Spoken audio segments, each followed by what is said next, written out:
प्रिय विद्यार्थियों, नमस्कार। आज मैं एमएड सेकेंड ईयर के अंतर्गत आपको वीडियो लेकर के आया हूँ।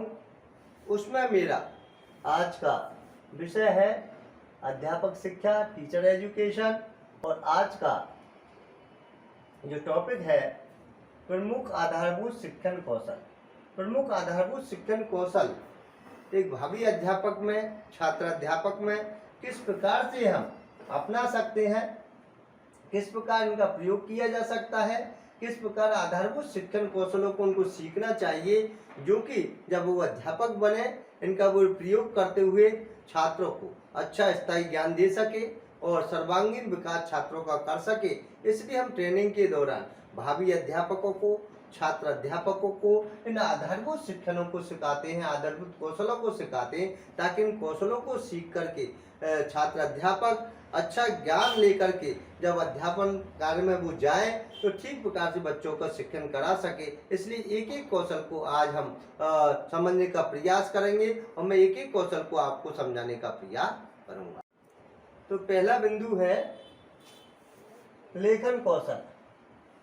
लेखन कौशल अध्यापक शिक्षा के प्रमुख आधारभूत शिक्षण कौशलों में बात करें तो लेखन कौशल छात्र अध्यापकों में बहुत जरूरी होना चाहिए, क्योंकि लेखन कौशल एक छात्र अध्यापन का कार्य जब चुनता है तो उनमें एक कला का होना अति आवश्यक हो जाता है। लिखने का तरीका, हम किस प्रकार अपने शामपट पर हमारा लेखन कौशल अच्छा हो, इससे छात्र प्रभावित होते हैं, छात्र अनुकरण करते हैं। अध्यापक जैसा कार्य शामपट पर करेगा, जैसा लेखन वो करेगा, उन सारी चीजों का अनुकरण छात्र करते हैं। क्योंकि शिक्षक का व्यवसाय एक ऐसा व्यवसाय होता है कि जब हम शिक्षक के व्यवसाय को चुनते हैं तो कई प्रकार के कौशलों को जानना हमें अति आवश्यक हो जाता है, ताकि हम बालकों पर इसका प्रभाव डालें। जब भी हम स्कूल में पढ़ाने के लिए जाएंगे, बालक हमारा अनुकरण करे और अच्छा अनुकरण करे, जो हम अच्छे से अच्छी तरीके से उनके सामने प्रस्तुतिकरण दें या लेखन कला के अनुसार हम लिखें, अपनी लेखन शैली अच्छी हो, हमारे शब्दों की बनावट अच्छी हो, हमारे शब्दों का चयन अच्छा हो, विभिन्न प्रकार की सीधी लाइन में हम लिख रहे हैं, ये सारी कला अगर हम में होगी तो छात्र हमसे प्रभावित होंगे। तो ये सारे कौशलों को जानना एक भावी अध्यापक के लिए, छात्र अध्यापक के लिए आना जरूरी हो जाता है। ट्रेनिंग में हम कई प्रकार के कौशल छात्र अध्यापकों को सिखाते हैं, भावी अध्यापकों को सिखाते हैं, ताकि इन कौशलों को सीख करके और आधारभूत शिक्षण के जो कौशल है उनको वो जानकारी हो जाए, और जब भी वो क्लास में, जब भी कक्षा में पढ़ाने के लिए वो जाएगा, तब वो छात्र को जो पढ़ा रहे वो अध्यापक जब किसी भी चीज़ों पर लिखेगा या कॉपियों पर अपनी लेखन लिखेगा, तो उनकी जो प्रभावितता उनको दिखेगी छात्रों को, तो वो एक अच्छा अनुभव करेंगे कि हमारे गुरुजी की राइटिंग अच्छी है, हमारे लेखन की कला अच्छी है, शब्दों की बनावट अच्छी है।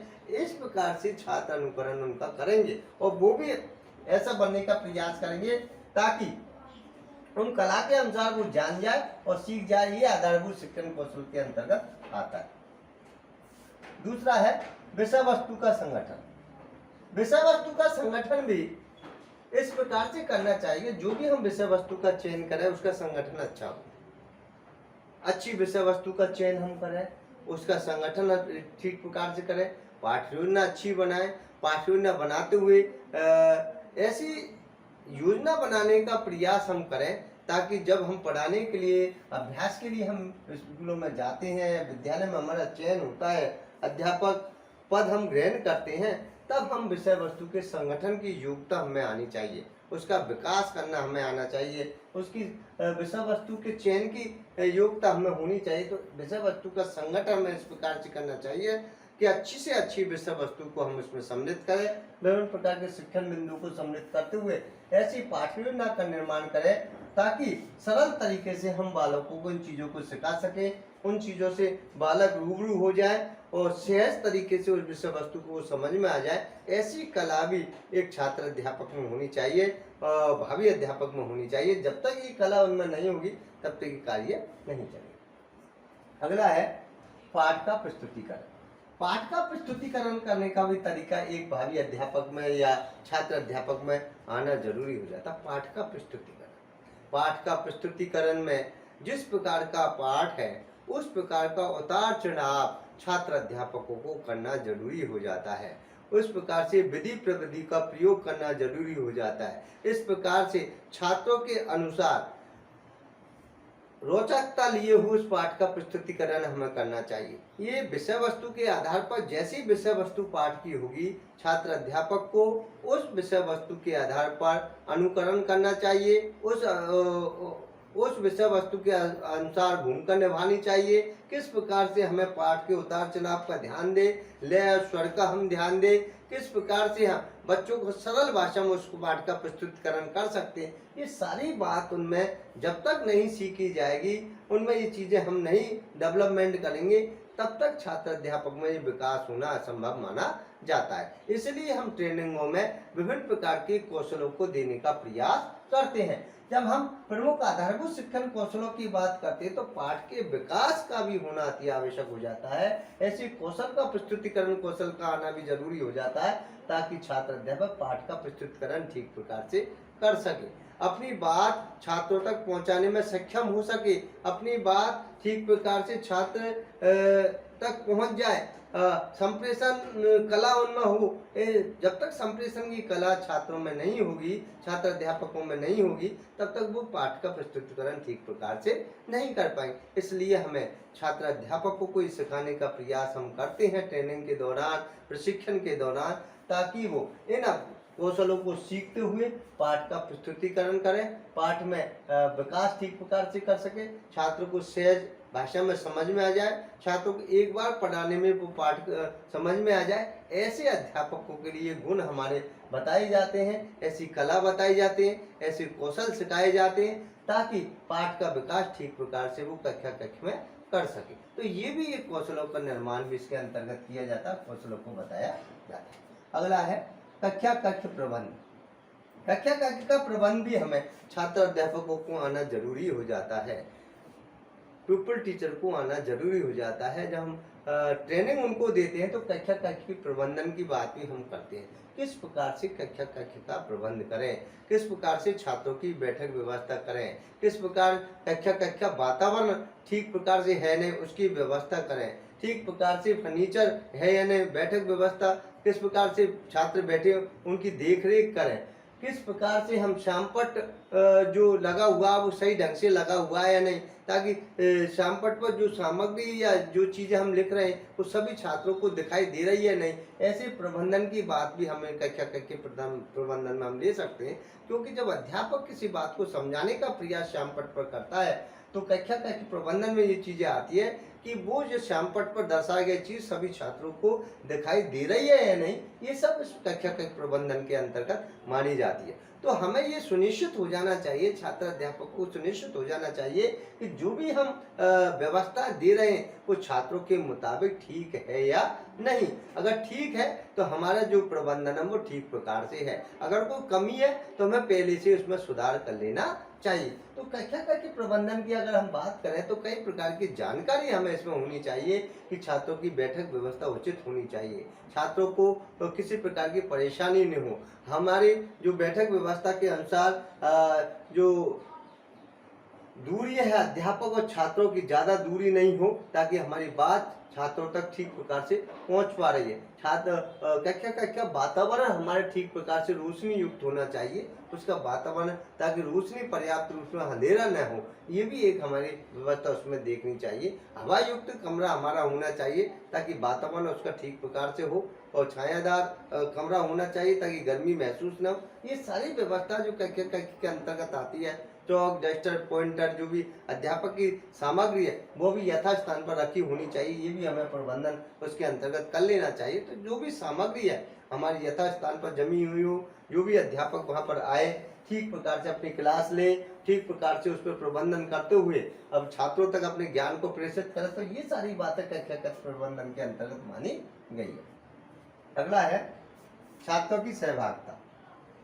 छात्रों की सहभागिता भी इसमें होनी चाहिए। छात्र अध्यापकों में ये बात सिखाई जाती है छात्रों की सहभागिता हर कार्यक्रम में हो, छात्रों की सहभागिता हमें सम्मिलित करनी चाहिए। किसी भी कार्य को करने के लिए हमें छात्रों का सहयोग लेना अति आवश्यक हो जाता है, सहभागिता लेना अति आवश्यक। सहयोग की भावना तभी विकसित होगी जब हम सहभागिता अपनाएंगे। हमें टीम टीचिंग के माध्यम से या टीम के माध्यम से हमें कार्य करवाना चाहिए। जो भी हमें कार्य करवाना हो तो हमें कई प्रकार के छात्रों की सहभागिता का होना जरूरी हो जाता है। हमें विभिन्न प्रकार के कार्यक्रमों से जोड़ना, कई कई प्रकार से संवाद के लिए हमें अध्यापक और छात्रों में सहभागिता अपनाना, ये भी एक कई प्रकार के हम प्यूपल टीचरों को समझाने का प्रयास करते हैं कि अध्यापक और छात्रों में कोई ज़्यादा दूरी नहीं होनी चाहिए। हमेशा सहभागिता, अपने दोस्तों में भी सहभागिता हो, छात्रों में सहभागिता हो, विभिन्न प्रकार के छात्र अध्यापकों में भी सहभागिता होनी चाहिए, ताकि कार्यक्रम को हम सुचारू रूप से चला सके, स्नेहपूर्ण तरीके से, सहज तरीके से, या विभिन्न प्रकार के वातावरण युक्त तरीके से वो ठीक प्रकार से सहभागिता अपनाते उस कार्यक्रम को जल्दी से जल्दी करने का प्रयास करते। ऐसी बातें भी हम इस ट्रेनिंग के दौरान, प्रशिक्षण के दौरान हम उनको समझाते हैं, ताकि वो इसमें समझ में आ जाए और समझने के पश्चात ये वो जान जाए कि ये चीज़ें सहभागिता के अंतर्गत वो कार्य को सुचारू रूप से संपन्न कर सकता है। तो ये बातें भी उसमें सहभागिता के अंतर्गत हम इसको अपना सकते हैं। तो आधारभूत शिक्षण कौशलों में हम सहभागिता का कौशल भी अपनाने का प्रयास करते हैं। अगला है कक्षा कक्ष शिक्षण हेतु प्रश्न संरचना। कक्षा कक्ष शिक्षण हेतु प्रश्न संरचना का भी एक जो कला है, एक कौशल है, वो छात्र अध्यापकों में होनी चाहिए, भावी टीचरों में होनी चाहिए, प्रशिक्षणार्थी में होनी चाहिए, और जो टीचर का जो व्यवसाय चुन रहे उनमें होनी चाहिए। क्योंकि कक्षा कक्ष शिक्षण हेतु प्रश्न संरचना इस प्रकार की बनाए, जब भी हम कक्षा कक्ष शिक्षण कर रहे हैं तो प्रश्नों की संरचना का बनाना उनमें आना चाहिए। प्रश्न हम किस प्रकार से बनाएं, प्रश्न सरल से कठिन की ओर हमें बनाने चाहिए, क्योंकि पहले सरल प्रश्न की ओर हम जाए, फिर धीरे धीरे कठिन प्रश्नों की ओर आगे बढ़े। तो ये संरचना जब प्रश्न की हम करते हैं तो इनका विशेष रूप से हमें ध्यान देना चाहिए। तो छात्र अध्यापक को ये भी बात सिखाई जाती है कि प्रश्न बनाने का तरीका क्या है, प्रश्न की संरचना क्या है, किस प्रकार से हम प्रश्नों को छात्रों के समक्ष वहाँ पर प्रस्तुत कर सकते हैं। तो कक्षा कक्ष शिक्षण जब हम कराते हैं तो किस प्रकार से प्रश्न हमें बनाने चाहिए, किस प्रकार से प्रश्न पूछने चाहिए, किस प्रकार से प्रश्नों की संरचना होनी चाहिए, ये छात्र अध्यापकों में आना जरूरी हो जाता है। तो इस सारी जो कला है वो उनमें कौशलों को हम विकसित करने का प्रयास करते हैं, ताकि इन जो आधारभूत शिक्षण कौशल है उनको प्रशिक्षणार्थी सीख सके, भावी अध्यापक सीख सके, छात्र अध्यापक सीख सके, और जब वो अध्यापक बने इनका प्रयोग वहाँ पर कर सके, ताकि उनको कोई भी परेशानी नहीं है। ये हमारा जो ट्रेनिंग का जो छात्रों को देने का मुताबिक होता है, शिक्षण कौशलों को सिखाने का, ये आधारभूत हमारे शिक्षण कौशलों को बताने का ये अर्थ होता है कि छात्र अध्यापक ट्रेनिंग के दौरान इन सारी चीज़ों को समझ जाए, ताकि उनको कोई जब अध्यापक वो बने तो कोई परेशानी उनको नहीं है। तो इसलिए हमें कक्षा कक्ष शिक्षण हेतु प्रश्न संरचना का भी आना जरूरी हो जाता है। प्रश्नों का वितरण, प्रश्नों का वितरण भी हमें कई प्रकार से करना चाहिए। प्रश्नों का वितरण इस प्रकार से करने के लिए हमें छात्रों का उचित प्रयोग करें। ये प्रश्नों का वितरण छात्रों में किस प्रकार से हम करें कि पीछे बैठे वाले प्रश्नों को भी वो प्रश्न सुनाई दे। क्योंकि कई बार क्या होता है, जब हम प्रश्न का वितरण करते हैं कक्षा कक्ष में, तो पीछे बैठने वाले छात्र उस प्रश्नों को नहीं समझ पाते, नहीं सुन पाते, तो वो प्रश्न को गलत समझ लेते हैं और गलत ही उत्तर उनका दे देते हैं। इसलिए हम प्रश्नों का जो भी वितरण करें वो सही प्रकार से करें।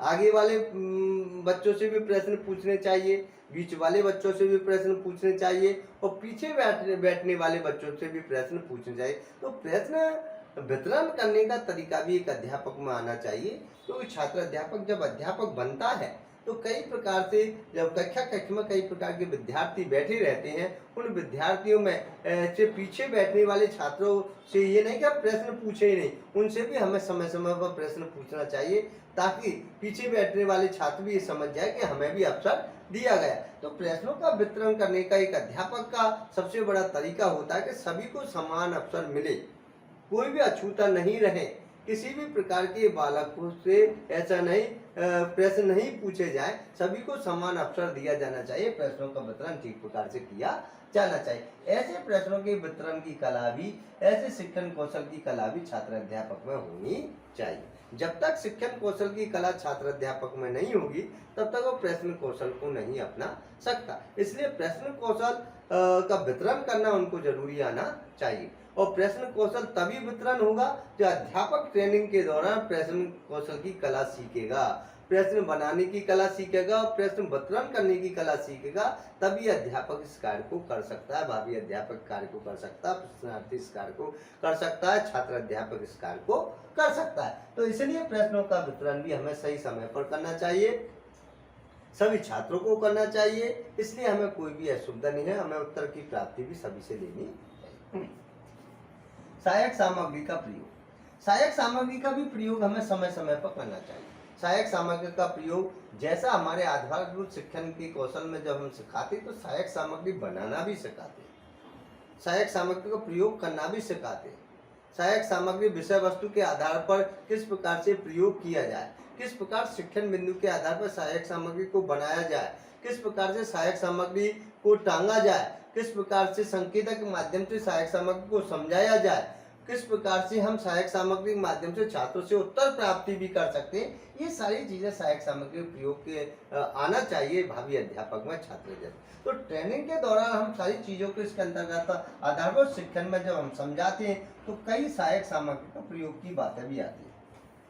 जब तक भावी अध्यापक बातों को नहीं जानेगा वो प्रयोग नहीं कर सकता, सहायक सामग्री का प्रयोग नहीं कर सकता। सहायक सामग्री तो बना करके लाता है लेकिन प्रयोग करना नहीं आता, किस समय पर उसका प्रयोग किया जाए, कौन से शिक्षण बिंदु में सहायक सामग्री का प्रयोग किया जाए और कैसे किया जाए, ये छात्र अध्यापक में आना जरूरी हो जाता है। ऐसे कौशल का आना जरूरी हो जाता है, इन कौशलों को सीखना जरूरी हो जाता है। इसलिए ट्रेनिंग में हम इन कौशलों को बताते हैं, सहायक सामग्री का प्रयोग कैसे किया जाए, कैसे हम सहायक सामग्री बनाते हैं, कब इसका प्रस्तुतिकरण करते हैं, कब इसका प्रस्तुतिकरण तरीका क्या होता है, प्रयोग हम किस प्रकार से कर सकते हैं, छात्र सहायक सामग्री से प्रश्न किस प्रकार से पूछ सकते हैं, उत्तर प्राप्ति किस प्रकार से कर सकते हैं, किस शिक्षण बिंदु के आधार पर कौन सी सहायक सामग्री को कैसे प्रस्तुतिकरण करना चाहिए, ये सारी चीजें एक छात्र अध्यापक में आनी चाहिए। इसलिए हम सहायक सामग्री का उपयोग करने का तरीका का माध्यम शिक्षण कौशलों में बताते हैं ताकि वो इनका प्रयोग करना सीख जाए।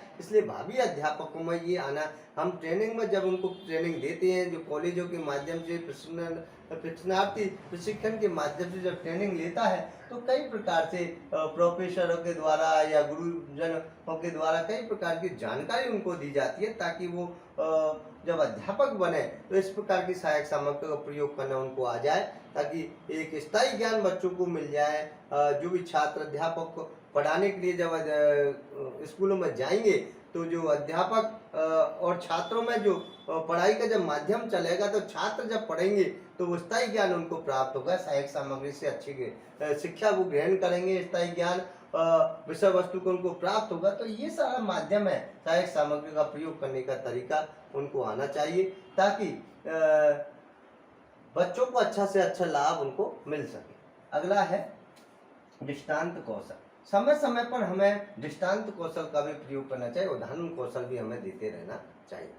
जिस प्रकार से विषय वस्तु है उस प्रकार का उदाहरण भी हमें उसके लिए प्रस्तुत करना चाहिए, क्योंकि उदाहरणों से बच्चा जल्दी सीखता है। अध्यापकों में उदाहरण आना जरूरी हो जाता है, क्योंकि उससे रिलेटेड जब उदाहरण हम देंगे तो उस परिवेश के अनुसार, उस वातावरण के अनुसार या उस जगह के अनुसार या उस विषय वस्तु के अनुसार जब तक हम उदाहरण नहीं देंगे तब तक सरल भाषा में हम उस चीज को नहीं सिखा सकते। इसलिए दृष्टांत कौशल का भी आना उसमें जरूरी हो जाता है, ये भी एक प्रयोग होना जरूरी है।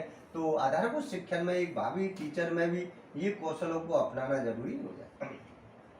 शामपट का प्रयोग, शामपट का प्रयोग भी एक बहुत बड़ा एक छात्र अध्यापक में या अध्यापक में प्रयोग करना आना जरूरी हो जाता है, क्योंकि शामपट अध्यापक का एक मित्र होता है।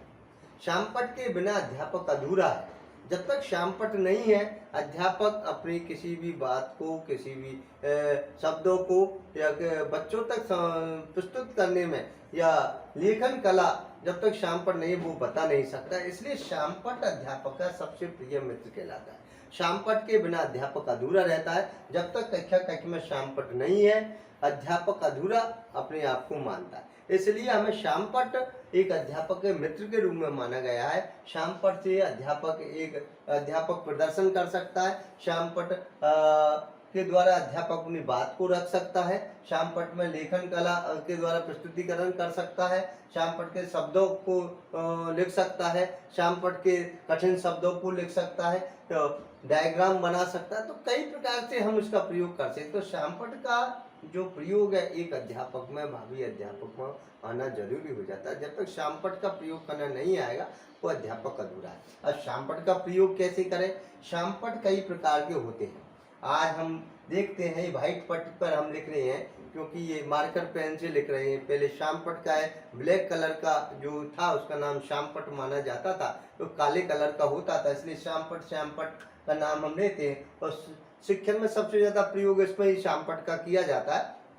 इसलिए शामपट का प्रयोग का नाम अब तक चला आ रहा है। तो ज्यादातर स्कूलों में शामपट का ही प्रयोग होता है। इसलिए हम एक अध्यापक के लिए शामपट पर शब्दों की बनावट ठीक प्रकार से होनी चाहिए, सीधी लाइन में होना चाहिए, शब्दों का चयन ठीक प्रकार से हो, शब्दों की बनावट ठीक प्रकार से हो, सीधी रेखा में हम लिखें। शामपट को साफ करने का तरीका अच्छा होना चाहिए। शामपट पर किस तरीके से हम शामपट के समय के खड़े हुए रहें, शामपट कितने कोण पर हमें अध्यापक को खड़े होना चाहिए, ये सारी जो बातें हैं वो एक अध्यापक में, भावी अध्यापक में सिखाई जाती है, ताकि जो शामपट पर जो लिखी हुई विषय वस्तु है वो छात्रों को ठीक प्रकार से दिखाई दे। सामने वाले अगर छात्र शामपट के सामने बैठे हैं, कक्षा कक्ष में शामपट लगा हुआ उसके सामने बैठे, जब तक हम शामपट को खाली नहीं छोड़ेंगे, वो जो शब्द लिख करके उसके सामने से नहीं हटेंगे, छात्रों को वो दिखाई नहीं देगा। इसलिए शामपट के अंतर्गत हमें अध्यापकों को कितने कोण पर खड़े होना चाहिए,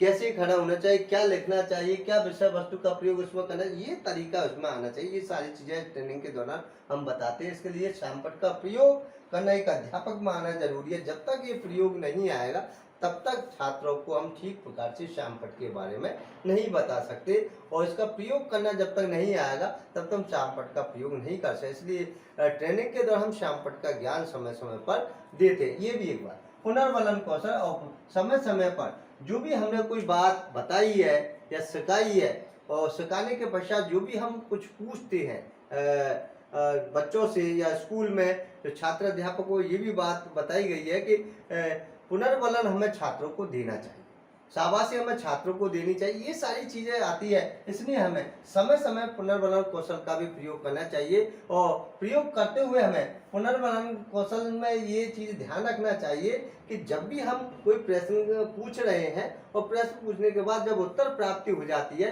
तो हमें इन चीजों से बच्चों को संतुष्ट कर शाबाश ताकि वो आगे की तैयारी कर सके। तो मैंने एक एक बिंदु को आपको समझाने का प्रयास किया। आशा नहीं पूर्ण विषय आपकी समझ में आएगा। जय हिंद, जय भारत, नमस्कार, धन्यवाद।